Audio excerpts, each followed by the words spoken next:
এই যে আমাদের যে পোলারাইজেশনের রাজনীতি ছিল, যেটা বললেন যে কে মানে ট্যাগের রাজনীতি, একটু খালেদ বলছিল যে আমার বিভিন্ন পজিশন যেটা আওয়ামী লীগের এগেনস্টে বা তৎকালীন সরকারের এগেনস্টে গিয়েছিল, সেই জন্য শিবির, হিজবুত তাহরির, আইএসআই মানে কোনো জঙ্গি মৌলবাদী, হ্যাঁ মানে কোনো ইমাজিনেশনের কোনো লিমিট নাই, বাট ইটস ডেঞ্জারাস। কারণ ওই ট্যাগগুলো তো ওই সময়ে কোনো সুখকর ট্যাগ ছিল না। তো সেই পোলারাইজেশনটা আমার মনে হয়েছে যে বিগত বছরগুলোতে সেই পোলারাইজেশন থেকে অনেকে চেষ্টা করছে বের হতে, specially young people, they were raising their voice যে না, এটা আমরা চাই না। সো আমার একটা হোপ যে সামনে আমাদের পলিটিক্সটা এই পোলারাইজেশন, ডিভিশন, সেটার ঊর্ধ্বে উঠে we all will be able to work আমাদের দেশের স্বার্থে। বাট এটা একদিনে চেঞ্জ হবে না, সেটাও আমাদের বাস্তবতা। কারণ আমরা একটা দীর্ঘ সময় ওই ট্যাগিং, ডিভিশন, পোলারাইজেশনের মধ্য দিয়ে একটা কালচার সৃষ্টি হয়ে গেছে। তো কালচার চেঞ্জ তো আর খুব তাড়াতাড়ি হবে না, কিন্তু ওই সদিচ্ছাটা আমি আশা করবো যে সব পক্ষের মধ্যে থাকবে, যে আমরা আবার সেই ডিহিউম্যানাইজেশন, ট্যাগিং, সেটাই যাতে আর ফিরে না যাই। অনেকগুলো ক্ষেত্রেই, যেমন আমি যখন শহীদ পরিবার আহতদের সাথে কথা বলি, ওদের চিকিৎসা এবং পুনর্বাসনের কাজটা যত দ্রুত হওয়ার কথা ছিল, যেভাবে হওয়ার কথা ছিল সেভাবে হচ্ছে না। যে পুরনো আমলাতান্ত্রিক জটিলতা, সেটার মধ্য দিয়ে ওনাদেরকে যেতে হচ্ছে।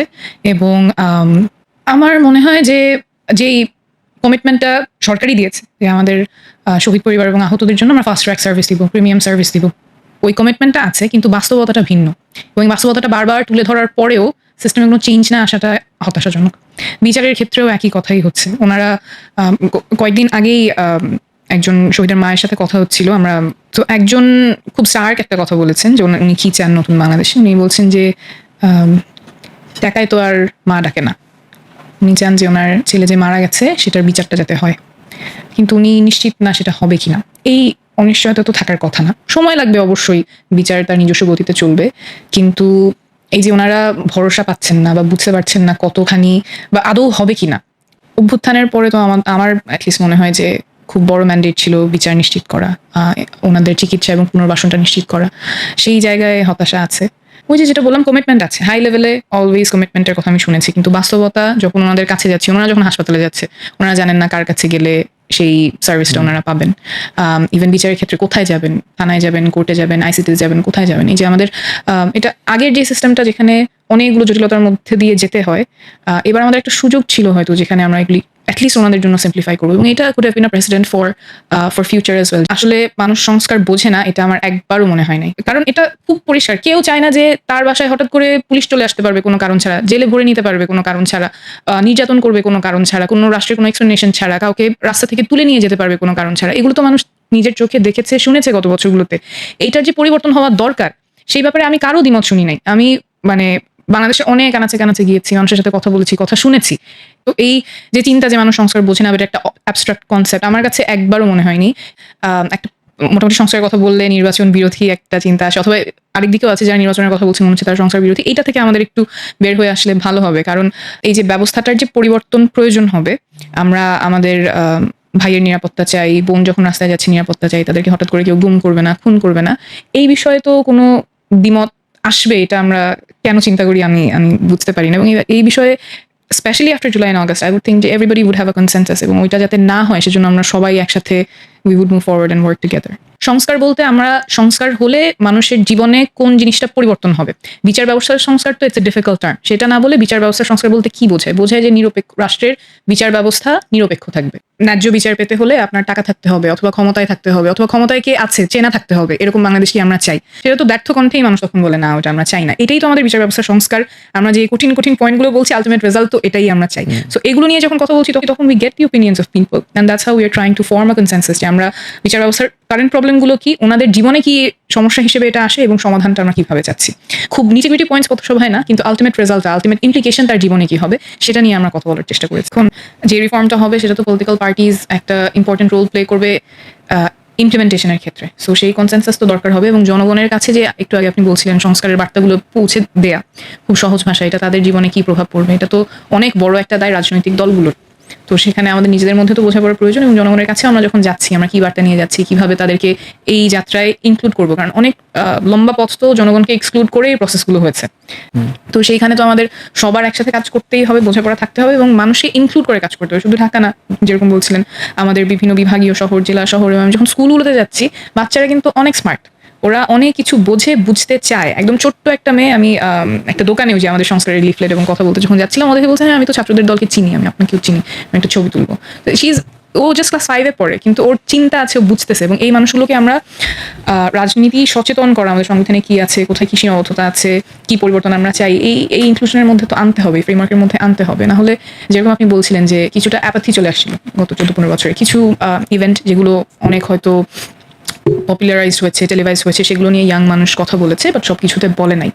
তো এই যখনই বলা থেমে যায় বা যখনই হতাশা চলে আসে, এবং এটা তো আমাদের খুবই কি বলে, নোম চমস্কির যে বইয়ের একদম পাতায় পাতায় যে ইউ আইসোলেট পিপল, যাতে তুমি যে প্রপাগান্ডা ছড়াতে চাও সেটা যাতে করতে পারো, ওই জায়গায় যাতে আমরা ফেরত না যাই, মানুষের মধ্যে হতাশা যাতে আর না আসে। Young people they keep speaking against injustice, যেই জাগরণটা আমরা দেখেছি সেটা যাতে সাস্টেইন করে, সেটার জন্য আমার রাজনৈতিক দল, সিভিল সোসাইটি সব পক্ষকেই একসাথে কাজ করতে হবে। আপনি এখন যাদেরকে আপনি ফ্রন্টলাইনার্স দেখেন বা কথা বলছে, মিডিয়াতে কথা বলছে আমাদের ব্যাচের, আমরা এমন না যে 2024-এ আমরা হচ্ছে আমরা কানেক্টেড না, আমরা অনেক আগে থেকে কানেক্টেড, 2017-16 থেকে। যেমন আমি যদি আমাদের পার্টির কথাই বলি, যেমন নাহিদ, আসিফ, আসিফ তো এখন হচ্ছে উপদেষ্টা, তারপর হচ্ছে আপনি সাইদ আবদুল্লাহকে নিশ্চয়ই চেনেন, সাইদ আবদুল্লাহ, যে ক্যাম্পাসে মানে একটা আন্দোলন হতো, এটা শিক্ষার্থীদের পক্ষের আন্দোলন, যেটা হচ্ছে এই ছাত্রলীগের এগেনস্টে আন্দোলন, আমরা কোনো না কোনোভাবে একসাথে মিলিত হয়ে যেতাম। এই মানে একটা যেটা রাইট কজের যে আন্দোলনগুলো হতো, সেখানে আমরা যদিও দেখা যেত এই আন্দোলনের পর আবার 6 মাস কারোর সাথে কারো যোগাযোগ নেই, হঠাৎ একসাথে হয়ে যেতাম। যেমন সাইদ আবদুল্লাহকে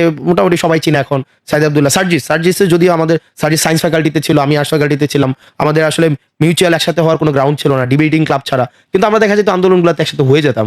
তো দেখা যেত যাদের ওই ইন্টেনশনটা ছিল, নিয়তটা ছিল, বা যেটাকে আমরা বলি যে যাদের একটা পরিবর্তন করার একটা ইচ্ছা ছিল, তারা কোনো না কোনোভাবে এই ফেসিবাদ কালীন এই সময়টা তো তারা হচ্ছে এক হয়ে যেত। মানে সিম্বল যত করাপশন, যত হচ্ছে অ্যানোমালিস, যত হচ্ছে ডিসঅর্ডার, সবকিছুর একটা সিম্বল হচ্ছে হাসিনা। যেটা হচ্ছে যে আমরা জুনের 5 তারিখ হাইকোর্টের আবার রায়টা হয় যে আবার হচ্ছে কোটা সিস্টেম রিস্টোর করা হয়েছে, তো রিইনস্টেট করা হয়েছে। মানে এই যে বললাম একটা ব্যাচ, তখন আমরা স্টাডি সার্কেল করতাম, ডিবেট করতাম, আমরা বিভিন্ন ইস্যুস নিয়ে কথা বলতাম। তখন এই সার্কেলটা দেখলো যে 24-এর নির্বাচনের পরে আসলে একটা রাজনীতি শূন্যতা তৈরি হয় দেশে, সবাই আসলে হতাশ হয়ে যায়। এটা মানে এটা হচ্ছে রিয়েলিটি। তখন দেখা যায় 24-এর 7 জানুয়ারি যে নির্বাচনটা হয়, যে আনচ্যালেঞ্জড, মানে আনক্রিটিক্যালি হচ্ছে হাসিনা হচ্ছে এখান থেকে বের হয়ে আসে, যেটা তখন আসলে রাজনীতি সচেতন যে প্রজন্মটা, সেটা হতাশ হয়ে যায়। তো তখন সবাই কেরিয়ার দিকে যায়। আমি ছাত্রদের অনেককে দেখেছি তখন বিদেশে কিভাবে কেরিয়ার করা যায়, বা আমাদের নিজেদের মধ্যে অনেকে ছোট ছোট বিজনেস করার একটা প্রবণতা মেনে নিচ্ছে, সবাই মেনে নিচ্ছে। 41 সাল পর্যন্ত কেউ হাসিনার মৃত্যু পর্যন্ত অপেক্ষা করছে। এখন আমাদের দেশের অনেক রাজনীতিবিদ অনেক কথাই বলছে যে ব্যাকডোর স্ট্র্যাটেজি দিয়ে হাসিনাকে আউটসাইড করার চেষ্টা করছে, কিন্তু দিন শেষে এটা সত্য। অনেকেই হচ্ছে 41 সাল পর্যন্ত ওয়েট করার মনস্তাত্ত্বিক একটা সিদ্ধান্ত নিয়েই ফেলেছিল। তো তখন সেটা আমরা যেটা হয়, আমাদের যে ব্যাচটা, আমাদের ব্যাচের পড়াশোনা শেষ হয়ে যায় কারো 22, কারো 23, তখন আমরা ক্যাম্পাস থেকে অনেকে বের হয়ে যায়, তা আমিও বের হয়ে যাই।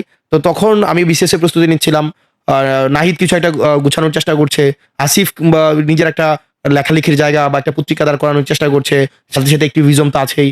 তো জুনের 5 তারিখ যখন এই প্রজ্ঞাপনটা দেখে, আমার মনে আছে আমি তখন রাতের বেলা আমি যখন ক্লাস নিচ্ছিলাম বনশ্রীতে, তো ক্লাস নেওয়ার সময় আমার এক ভাই মওদুদ ভাই আমাকে জানায় যে এরকম কিছু একটা হয়েছে, যে আবার এই কোটা সিস্টেম রিস্টোর করা হয়েছে। তো 18-তে আমরা যারা আন্দোলন করেছি, আমাদের যেহেতু একটা লিগেসি আছে, তার মানে এখন আমরাই ইমিডিয়েট এটার ভিকটিম, মানে ইমিডিয়েট এই প্রজ্ঞাপনের ইম্প্যাক্ট যাদের উপরে পড়বে সেটা হচ্ছে আমরা। তো আমাদের তো আন্দোলন করার অভিজ্ঞতা আছে, সুতরাং আন্দোলনটাকে যদি করতে হয় সেটা আমাদেরই করতে হবে। তো তখন ইনস্ট্যান্ট হচ্ছে আমরা সিদ্ধান্ত নিই আমরা আবার একটা আন্দোলন করবো ক্যাম্পাসে। তখন আমাদের ছোট ভাই ছিল কিছু, যে হাসিফ, রিফাত, রশিদকে যা আপনারা দেখেন, আমাদের ক্যাম্পাসের ছোট ভাই ওরা। তো এরপর দিন ক্যাম্পাসে আসি, জুনের 5 তারিখ ক্যাম্পাসে এসে দেখি যে সোশ্যাল সায়েন্সের সামনে, আমাদের সেন্ট্রাল লাইব্রেরি এবং সোশ্যাল সায়েন্স বিল্ডিং এর সামনে এসেই নাহিদকে পাই। আমি, নাহিদ, সার্জিস, আসিফরা আসে, হাসিব আসে, রিফাত, রশিদ আসে। দেন হচ্ছে আমরা একটা পরিকল্পনা করি যে আমরা আন্দোলনটাকে কিভাবে হচ্ছে এগিয়ে নিয়ে যেতে পারি আসলে। আর তখন ওই সময়টা পর্যন্ত মোটামুটি যে তখন ওই আমরাও মেইন স্ট্রিম মিডিয়া দেখাবে কি দেখাবে না, 5ই অগাস্ট, জুন থেকে মানে জুলাই থেকে 5ই অগাস্ট পর্যন্ত যে এই সময়টাতে আমরা কিছু কোয়েশ্চেনকে মানে ডিল করা উচিত ছিল, যেটা এখনো পর্যন্ত আমরা টেনে নিয়ে যাচ্ছি। আমাদের জাতীয় ঐক্য সুসংহত করার একটা উপলক্ষ তখন ছিল। কিছু পদক্ষেপ নিলে হয়তো ওই জায়গাটা সুসংহত হতো। আর মানে মনে হয় যে না, প্রত্যেকটা প্ল্যান হচ্ছে এখানে ক্লিক করছে। আর দিন শেষে এটা যেহেতু সবাই প্ল্যানার হয়ে গেছে, সবাই ডুয়ার হয়ে গেছে এখানে, এই আন্দোলনে প্রত্যেকটা জনমানুষ এখানে আসলে ওই প্ল্যান করার জায়গাটা, তারপর হচ্ছে স্ট্র্যাটেজি সেট করার জায়গাটাই সিঙ্গেল মানুষ ছিল না। তো যেহেতু ছিল না, এটা সার্বজনীন করে যেহেতু আমরা তুলতে পেরেছিলাম মানে এই আন্দোলনের ইনিশিয়াল পর্যায়ে, যার কারণে এখন আর এটা ফিল হয় না যে মানে মনে হয় যে আবার যদি একটা সুযোগ আসতো তাহলে আমরা এটা করতে পারতাম, সেটা করতে পারতাম। আমরা যদি এটাকে স্বতঃস্ফূর্ত অংশগ্রহণের এই ডোরটা ওপেন না রাখতাম, আমরা যদি হ্রাস করতাম, তাহলে অন্যান্য যে আন্দোলনগুলাকে যেভাবে আওয়ামী লীগ দমন করেছে সরকার বিরোধী একটা তকমা দিয়ে, এবং এটা হচ্ছে যেভাবে আহ, আমার কাছে মনে হয় এই 36 দিন নিয়ে আসলে নিজের চিন্তাকে রিভাইজ করার আসলে কোনো মানে স্কোপ নাই। বরং 5ই অগাস্টের পরের অনেক কিছু নিয়ে মন্তব্য করার জায়গা আছে। কিছু কিছু বিষয়ে হচ্ছে আমি ব্যক্তিগত জায়গা থেকে পরবর্তীতে বলবো, কিন্তু কিছু কিছু জায়গা যেগুলো, যেমন ডক্টর মোহাম্মদ ইউনূস এক্ষেত্রে আসলে ওই সময় দ্বিতীয় কোনো ব্যক্তি যাকে nation wide and internationally accept করবে, এই ফিগার আমাদের নাই আনফরচুনেটলি। যে সেকেন্ড একটা অপশন যেখানে ওনার এই ইন্টারন্যাশনাল অ্যাকসেপ্টেন্স এবং ন্যাশনাল অ্যাকসেপ্টেন্স আছে, আপনার ডক্টর মোহাম্মদ ইউনূসের সমপর্যায়ে ওইটা কিন্তু ছিল না। আর ওনার যেহেতু এটা পলিটিক্যাল একটা জার্নি আছে, একটা ছোট বা বড় পরিসরে একটা জার্নি আছে, উনি এই সরকারের হচ্ছে যাদেরকে টার্গেট করে হচ্ছে যাদের উপরে একটা নিপীড়ন চালিয়েছে ডক্টর মোহাম্মদ ইউনূস তাদের মধ্যে অন্যতম। উনার ওই এক্সপোজারটা আছে। তো সেই জায়গা থেকে আমাদের কাছে মনে হয়েছে ডক্টর মোহাম্মদ ইউনূস ওই সময় একটা বেস্ট অপশন। এই সরকার গঠন প্রক্রিয়াটাকে আরো বেশি অন্তর্ভুক্তিমূলক করা যেত, এবং এটাকে হচ্ছে আমরা এখন যেই উত্তরগুলো পাওয়ার কথা ছিল, এখন দেখা যাচ্ছে যে এই সিচুয়েশনটা is generating more confusion and question not answer. তো আমরা আসলে এটা আমাদের ফেলিওর আছে, এবং কাদের কাদের ফেলিওর আছে, কেন হয় না এই বিষয়গুলো আসলে, এটা কেন হইলো না, এটার পিছনে কি বাধা ছিল, সদিচ্ছা বাধা ছিল। আমার মনে হয় যে এটা পলিটিক্যাল একটা সদিচ্ছা এখানে অভাব ছিল, এবং তো যার কারণে আমরা চেয়েছি জাতীয় স্বার্থে এটা আমরা বলবো না যে এটা হচ্ছে কালেকটিভ লিডারশিপ ফেলিওর, আমরা জাতীয় স্বার্থে হচ্ছে কালেকটিভ লিডারশিপ স্যাক্রিফাইস। আমরা দেখছি যে এখানে আমাদের দেশের প্রথিতযশা যে রাজনীতিবিদ আছেন বা যারা আমাদের রাজনৈতিক দলগুলো রয়েছে, তারা ইনস্ট্যান্ট আমাদের কাছে মনে হয়েছে তারা জাতীয় ঐক্য এবং হচ্ছে জাতীয় সরকারকে সুসংহত করার পরিবর্তে ক্ষমতার পরবর্তী ভবিষ্যৎ সম্ভাব্য ক্ষমতার পাটাতনকে হচ্ছে সুসংহত করার দিকে মনোযোগী হয়েছে। তো এটা আসলে কতটা ঠিক হয়েছে না ভুল হয়েছে সেটা হিস্ট্রি ডিফাইন করবে। তবে আমরা চেয়েছিলাম যাতে করে হচ্ছে একটা জাতীয় সরকার হোক, জাতীয় সরকারের মধ্য দিয়ে যেন একটা পরবর্তীতে একটা Democratic proper expected Democratic transformation হয়।